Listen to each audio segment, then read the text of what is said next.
Joining us now is Bloomberg Washington correspondent Tyler Kendall at the White House. And I think the president made 2 points there that we should discuss. One, no help from NATO, which he continues to press on that issue. The other is that we're going to leave very shortly, he said.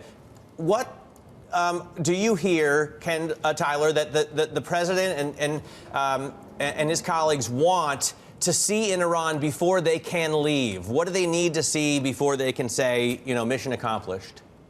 Well, Matt, that's perhaps the biggest question and why President Trump is repeatedly asked about his objectives and how the White House is ultimately measuring progress when it comes to the conflict in the Middle East. And as President Trump mentioned yesterday, confirming that the U.S. has already hit more than 7,000 Iranian military targets. Then the question becomes, what is going to happen next, as a senior Israeli defense official confirms to Bloomberg News that Israel did carry out the strike on Iran's largest natural gas field, marking the first time that the country's upstream oil and gas facilities have been hit during this war. Now, President Trump has said, as you are mentioning, that we could see an end to the war in the, quote, very near future, but that he's not quite ready to let the operations end just yet. He's talked about this idea that we could see the U.S. escalate its own targets when it comes to energy infrastructure in the region. As we report on this latest strike by Israel today, President Trump yesterday reiterated that the U.S. could go after oil depots on Karg Island, something that was a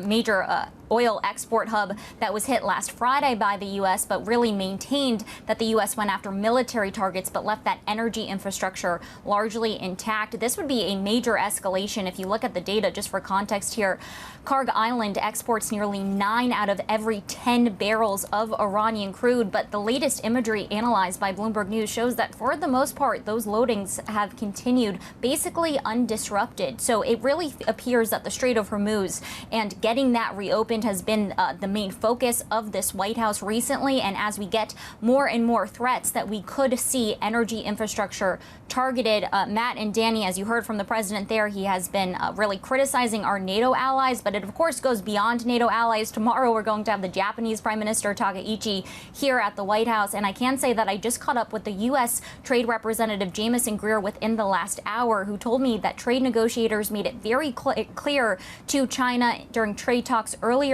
this week that it is in Beijing's best interest to get the Strait of Hormuz opened as quickly as possible. It does seem insane, doesn't it, that we have hit over 7,000 targets, and yet we continue to allow them to load oil on cargo tankers that are raising resources, that are raising revenue for their retaliation. Well, we had spoken with someone, I believe it was Ed Morris, this idea, Tyler, that you don't want to destroy the energy infrastructure in Iran, because if there is a regime change, you need some way for Iran to have an economy that's supported. You want oil to still be able to flow out of there if it does become a Venezuela where you have better relationships. But in the meantime, Tyler, you mentioned this, Donald Trump saying that we don't need allies today in a Truth Social, saying U.S. allies need to get a grip, step up, and help open the Strait of Hormuz. Is there any likelihood at all that that could happen?